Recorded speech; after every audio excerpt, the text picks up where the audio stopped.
Here on Democracy Now!, democracynow.org, The War and Peace Report. I'm Amy Goodman with Juan Gonzalez. Well, with the Obama administration asking Congress to increase funding for charter schools by almost 50%, we turn to a major new report that claims charter schools are already spending billions of dollars of federal money with nearly no oversight, regulation, or accountability. The report was released by the Center for Media and Democracy and is called New Documents Show How Taxpayer Money is Wasted by Charter Schools. According to the report, the federal government has spent more than $3 billion over the past 2 decades on the charter school industry.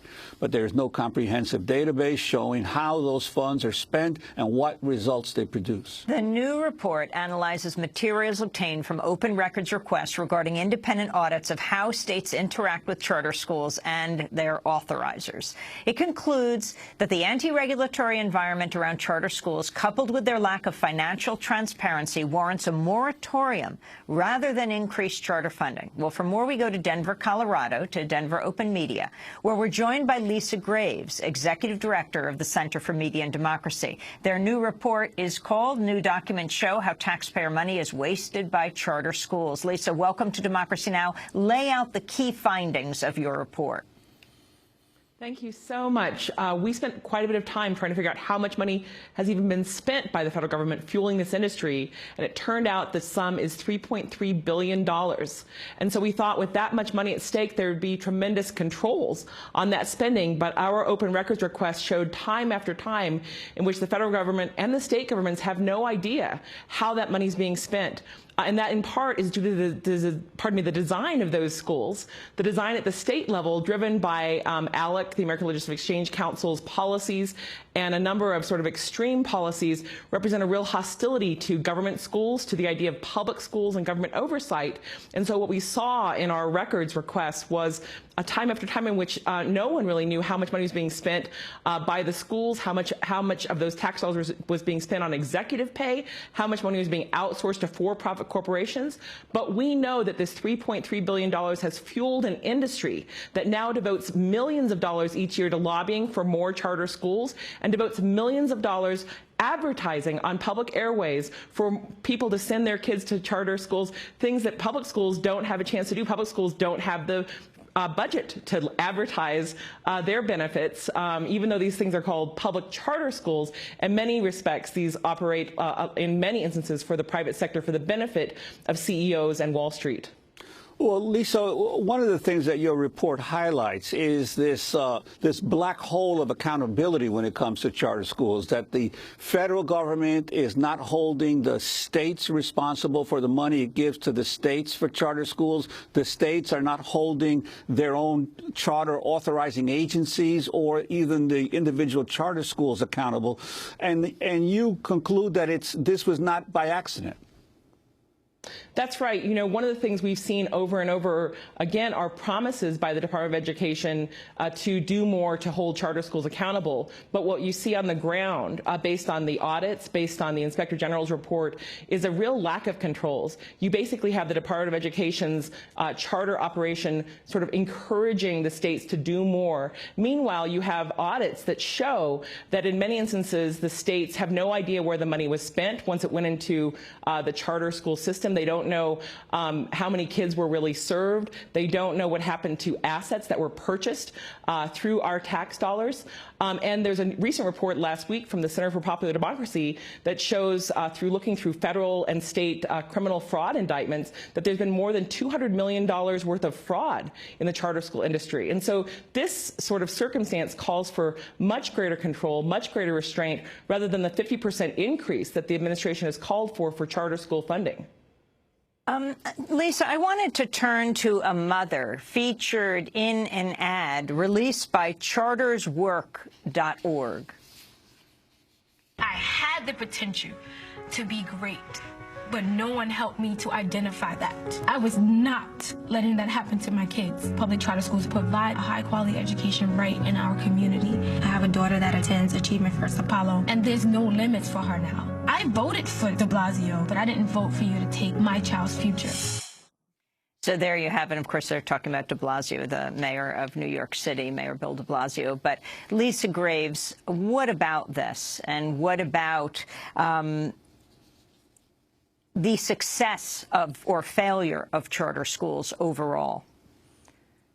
Well, you know, the studies that we've looked at, and we've looked at a huge range of them, show that overall the charter schools don't perform better than the public schools, the traditional public schools. And in fact, in the worst circumstances, the charter schools perform far worse. You also can see circumstances in which in the so-called virtual public schools, where the dropout rates are higher, the failure rates, in essence, are higher. And so while people can point to examples here and there of success or innovations, the overall studies seem to indicate that we're siphoning a lot of money out of our public school system to these charters, and some people are getting really rich off of it. Some of these for-profit corporations are making millions, in fact, hundreds of millions of dollars out of our tax dollars, and turning around and spending that money to lobby for more tax dollars and spending that money to advertise for more kids to come through these systems, even though they've had record after record after record of failure in many instances by these charter schools. What we've also seen in one of the biggest studies was that that more money goes to so-called administration in charter schools than to students directly.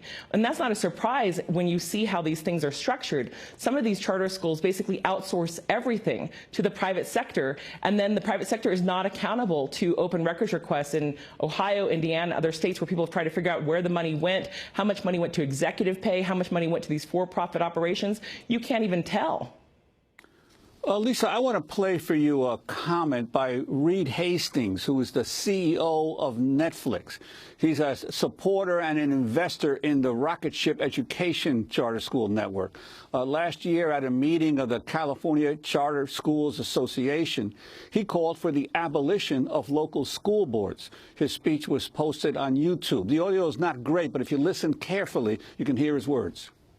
And so the fundamental problem with school districts is not their fault. The fundamental problem is they don't get to control their board. And the importance of the charter school movement is to evolve America from a system where governance is constantly changing and you can't do long-term planning, to a system of large nonprofit. Now, if we go to the general public and we say, here's an argument why you should get rid of school boards. Of course, no one's going to go for that. School boards have been an iconic part of America for 200 years. And so what we have to do is to work with school districts to grow steadily. And the work ahead is really hard because we're at 8% of students in California, whereas in New Orleans, they're 90%. So we have a lot of catch-up to do. That was Reed Hastings, the CEO of Netflix and a big supporter and investor in the charter school industry, last year at a meeting of the California Charter Schools Association. Lisa Graves, your reaction and also this whole issue of the long-term goal of eliminating any kind of democratic process for parents and communities in their school boards. Well, if you listen closely to what he said was we need to abolish the school districts. We need to abolish the school boards, basically.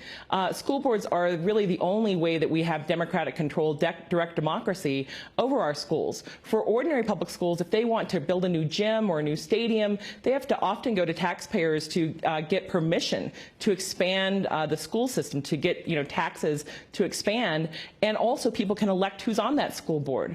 What we see through charters and through the American Exchange Council's agenda is an effort to circumvent local democratic control, to basically remove control of these schools, these charter schools, these often for-profit enterprises that are related to them. And that's part of the design of them. When you look back at the history of this, what you see is the year after Brown v. Board of Education, when the Supreme Court unanimously ruled that the schools had to desegregate, Milton Friedman, sort of the godfather of the right on the economics, someone who has fueled and supported the American Legislative Exchange Council before he passed away. Milton Friedman suggested that the solution to segregation was that there ought to be just purely private schools. They ought to abolish the public schools, and people could choose all white schools, all colored schools, and mixed schools. Milton Friedman, Actually, we have a clip of the late economist Milton Friedman back in 2006 talking about the public school system should be eliminated. How do we get from where we are to where we want to be, to a system in which parents control the education of their children? Of course, the ideal way would be to abolish the public school system and eliminate all the taxes that pay for it. Then parents would have enough money to pay for private schools. But you're not going to do that. And so you have to ask what are politically feasible ways of solving the problem. And the answer is, in my opinion, choice.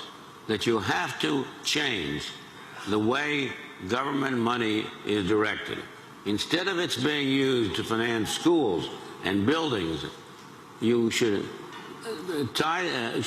decide how much money you're willing to spend on each child and give that money to provide that money in the form of a voucher to the parents of the children so that the parents can choose a school that they regard as best for their child.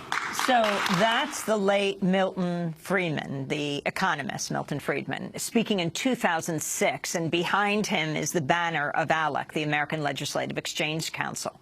So if you can talk about the significance of this, Lisa, and also you referred to ALEC, but explain exactly its role in all of this, as well as the Koch brothers. So, that was a speech to ALEC, as you point out, and what Milton Friedman was saying was basically the goal is to abolish the public schools. This is a radical, extreme goal, and it had been his goal since at least 1955. That goal has been joined by numerous billionaire families in this country, including the Koch brothers. When David Koch ran for vice president in 1980, one of his platforms was to abolish, privatize the public schools. You heard it in the last presidential cycle in which the Republican candidates were competing for which agencies to abolish. They wanted to abolish the Department of Education.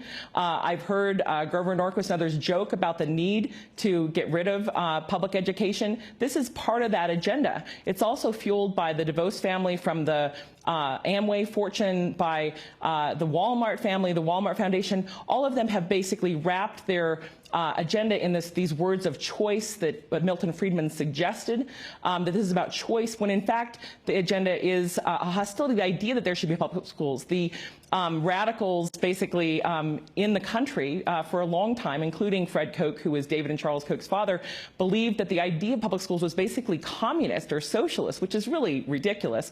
Public schools are one of the basic innovations of America that has made our country strong and great to have universal public education for all kids.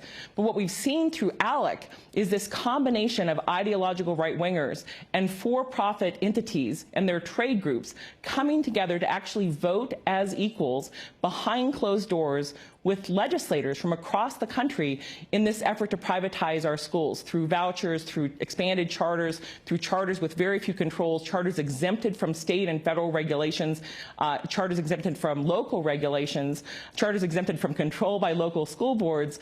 What happens at ALEC Education Task Force meetings, and that task force has been co-chaired in the past by for-profit corporations that benefit from this agenda, as well as nonprofits that outsource money to for-profits.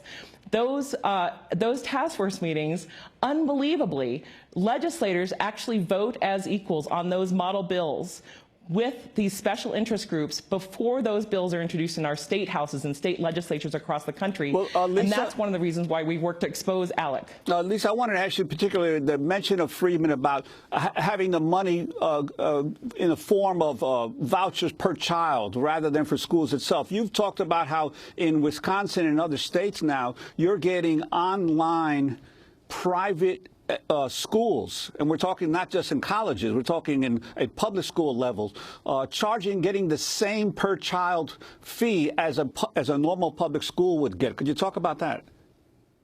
Yes, one of the most amazing bills I read after the whistleblower gave me the bills in 2011 that were approved through this corporate voting process of ALEC with legislators was a bill called the Virtual Public Schools Act. It and other ALEC bills basically required that these so-called virtual schools that would get vouchers or tax dollars would be paid basically the same per pupil amount as schools with bricks and mortar and air conditioning, blackboards, lunch ladies, school buses, etc. The difference is profit. And so you have a situation in which some of these vouchers are going to support operations that have far fewer costs, in part because some of these vouchers, at least in the virtual arena, are supporting schools or classrooms where there's one teacher for 50, 60, or hundreds of students. And in some states like Arizona, where they, through ALEC measures and related measures, have basically stripped down teacher certification rules so that you don't have to have the traditional teacher certification, you can have uncertified teachers teaching in so-called virtual classrooms, hundreds of students, getting thousands per pupil. And meanwhile, the corporations that are involved, like K-12, are making millions of dollars. K-12 has gone from a Wall Street firm that was created in part by the junk bond, Michael Milken, that felon who was convicted for those junk bond schemes. He invested in K-12. It's gone from about $200 million in revenue to nearly $1 billion in revenue. That's almost entirely supported by federal and state tax dollars. And so there's enormous profit to be made through these vouchers. Lisa, we have to leave it there. I thank you for being with us, Executive Director of the Center for Media and Democracy, and we will link to your report at democracynow.org. As well, Juan, we'll link to your piece in the New York Daily News called Feds Failed to Keep Tabs on $3 billion in aid doled out to charter schools. That does it for our show. We have 2 job openings for video production fellowships beginning July 1st. Visit democracynow.org for details. Special thanks to Dennis Moynihan and Ann Tice.